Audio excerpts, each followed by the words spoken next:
আমি আজকে একটা বিষয় আলোচনা করব। বিষয়টা হবে ইমানদাররা ঘাবড়াবেন না, মুসলমানরা ঘাবড়াবেন না। এই বিষয়ে আমি আজকে আলোচনা করব আপনাদের সামনে, সংক্ষিপ্ত আলোচনা। তো সম্মানিত সুধী, আপনাদের জেনে নিতে হবে যে উত্থান এবং পতন একটার পিছনে একটা। উত্থান শেষ না হওয়া পর্যন্ত পতন শুরু হয় না। যেমন দিন শেষ না হলে রাত আসে না, তেমনি উত্থান পতন একের পিছনে এক লেগে থাকে। উত্থান শেষ না হওয়া পর্যন্ত পতন শুরু হয় না। তো এখন সারা পৃথিবীতে আমরা দেখছি যে অন্যায়ের উত্থান চলছে, খালি অন্যায় যারা অন্যায় জিতে যাচ্ছে সব জায়গাতে।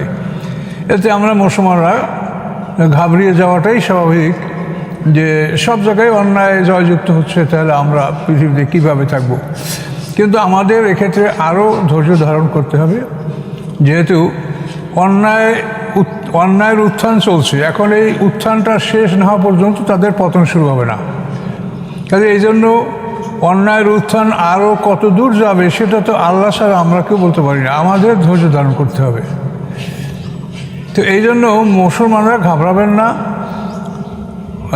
অন্যায়ের উত্থান চলছে, এই উত্থান শেষ হলেই তার পতন শুরু হবে, এটা নিশ্চিত, এতে কোনো সন্দেহ নাই। এ ব্যাপারে আমি কোরআন থেকে আপনাদেরকে একটা দৃষ্টান্ত দিচ্ছি, যে সূরা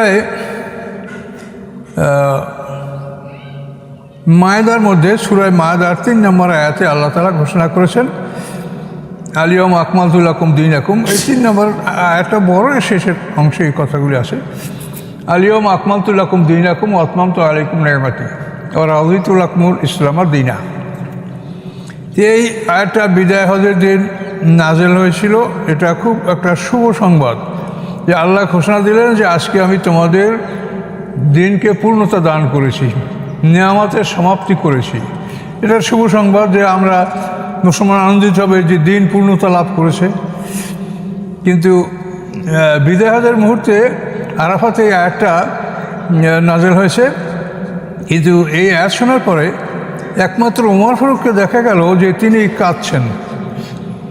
তখন আল্লাহ রসুল তাকে জিজ্ঞাসা করলেন যে ওমর, কোন জিনিস তোমাকে কাঁদাচ্ছে, তুমি কাঁদছো কেন? তখন ওমর ফারুক বলেন, ইয়া রাসূলুল্লাহ, একটা জিনিসের পূর্ণতা অর্জন করতে যতক্ষণ অবশিষ্ট থাকে, পূর্ণতা বাকি থাকে, ততক্ষণ পর্যন্ত সেই জিনিসটা বাড়তে থাকে।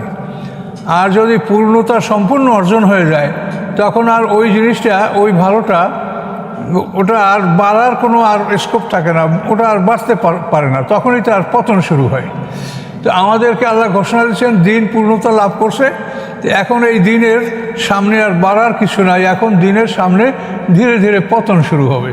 এই জন্য আমি কাঁদছি। আল্লাহ রসুল তার কথা সমর্থন করলেন, এবং তাফসিরে বলা আছে যে আল্লাহ রসুলও কাঁদলেন। এবং এই বিদায়দের 81 দিন পরে আল্লাহ রসুল পৃথিবী থেকে বিদায় গ্রহণ করেছেন। তো এখন দেখেন যে সারা পৃথিবীতে অন্যায়ের উত্থান এটা চলছে। তো এর মানে আমরা যদি অস্থির হয়ে যাই, তাহলে আমাদের ক্ষতি হবে। আমাদের ধৈর্য ধারণ করতে এবং জানতে হবে যে অন্যায়ের উত্থান আরও কত বাকি আছে। সেই অন্যায়টা সেই চূড়ান্ত পর্যায়ে পৌঁছার পরে, মানে তার যে ক্লাইম্যাক্স, এই ক্লাইম্যাক্সে যাওয়ার পরেই তারপর এন্টি ক্লাইম্যাক্স বা ব্যাথস এটা শুরু হবে। তো এখন এই অন্যায় ক্লাইম্যাক্সের দিকে ধাবিত হচ্ছে সারা পৃথিবীতে। এজন্য যারা ইমানদার তাদের কষ্ট হচ্ছে, এবং এই কষ্ট হবে। তো এই জন্য এই সমস্ত ক্ষেত্রে আমরা আল্লাহর কোরআন থেকে আমরা সান্ত্বনা নিব। আল্লাহ তাআলা কোরআন পাকে বলেছেন, আল্লাহ বিযিকরিল্লাহ তাতমান্নুল কুলুব, সূরা রাদে, যে আল্লাহর স্মরণে মানুষের অন্তরের প্রশান্তি আসবে, মানুষের অন্তর প্রশান্তি লাভ করবে আল্লাহর স্মরণে, আল্লাহর জিকিরে। তো জিকির বলতে আল্লাহকে স্মরণ করা, জিকির বলতে কোরআন। ইন্না নাহনু নাযালনা যিকরা ওয়া ইন্না লাহু লাহাফিজুন। আল্লাহ বলেন, আমি এই জিকির নাজিল করেছি এবং এটা রক্ষাকারী আমি। তো এই জিকির, আল্লাহ বলছেন এই জিকিরে তোমার অন্তরটা প্রশান্তি লাভ করবে, সূরা রাদের 28 নম্বর আয়াত। তো এখন এই অর্থাৎ কোরআনের দিকে যে এই দুঃখ বেদনার মধ্যে যদি আপনি কোরআনের কাছে ফিরে আসেন, তাহলে আপনার অন্তর প্রশান্তি লাভ করবে। তো এটা আপনি দেখেন কিভাবে লাভ করবে, যে আপনি কোরআনে দেখতে পাবেন যে পরকালের একটা দিন 1000 বছরের সমান। অন্য অমান এংদার অব্বিকা কালফি সানাতের মেমাতা উদ্দুন, তোমাদের গণনা অনুসারে পরকালের একটা দিন 1000 বছরের সমান। এটা কোরআনের ডাইরেক্ট আয়াত।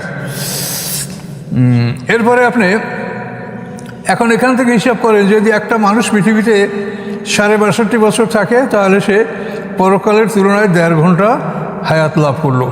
আর যদি সে 100 বছর বা 125 বছর বেঁচে থাকে, তাহলে পরকালের তুলনায় সে মাত্র 3 ঘন্টা উপভোগ করলো।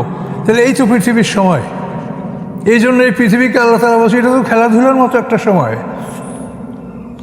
তো এখন এই পৃথিবীর এই সময়টা যদি আমরা কষ্ট করতে পারি, এই সময়ের পরেই যখন আমরা বিচারের সম্মুখীন হব, বিচার সমাপ্তি হবে, বিচারের সমাপ্তির পরে আমরা এমন একটা স্থানে যাব যে সেখানে 1000 বছরের সমান একটা দিন হবে, এবং সেই দিনের হাজার হাজার কোটি বছর আমরা আনন্দে থাকব।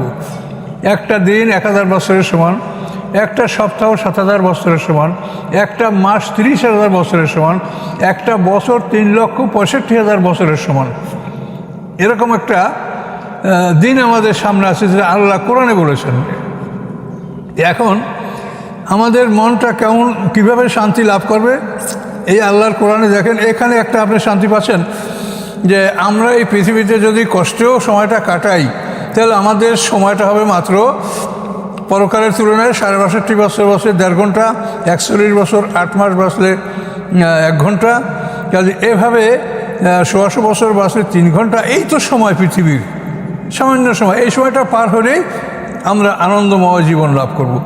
আর যারা অন্যায় এবং জুলুম অত্যাচারের উপরে আসে, তাদের উত্থান এই পৃথিবীতে, তাদের ভোগ বিলাস, তারা যদি 100 বছর বাঁচে, 125 বছর বাঁচলে, তাহলে এই 3 ঘন্টা তারা পৃথিবীতে তাদের সমস্ত সুখ শান্তি ভোগ বিলাস যা কিছু পৃথিবীতে আছে সব তারা উপভোগ করতে পারবে।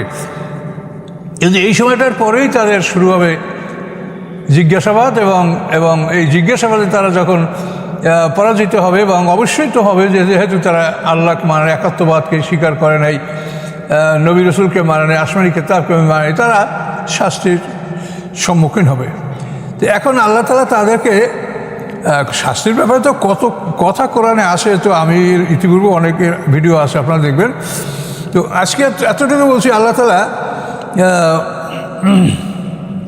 সূরা আহকাফের 20 নম্বর আয়াতে আল্লাহ তাআলা বলেছেন যে বিচারের দিনে আল্লাহ তাআলা এই অপরাধীদেরকে বলবেন, আযহাবতুম তাইয়্যিবাতিকুম ফি হায়াতিকুমুদ দুনিয়া, যে তোমরা দুনিয়ার জীবনে তোমাদের সমস্ত পবিত্র জিনিসগুলি সমাপ্ত করে এসেছো।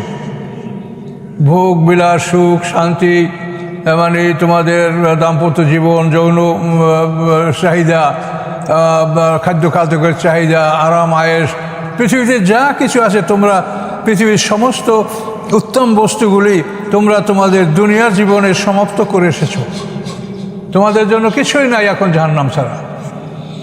এই চিন্তাগুলি যখন আপনি কোরআন থেকে এইগুলি আপনার মনের মধ্যে আসবে, তখন আপনার যতই কষ্ট হোক, আপনি নিশ্চিত হবেন যে আমার এই কষ্টের একটা সীমা আছে, যে আমি আমার হায়াত যতক্ষণ আছে ততক্ষণই হয়তো আমি এই কষ্ট ভোগ করব।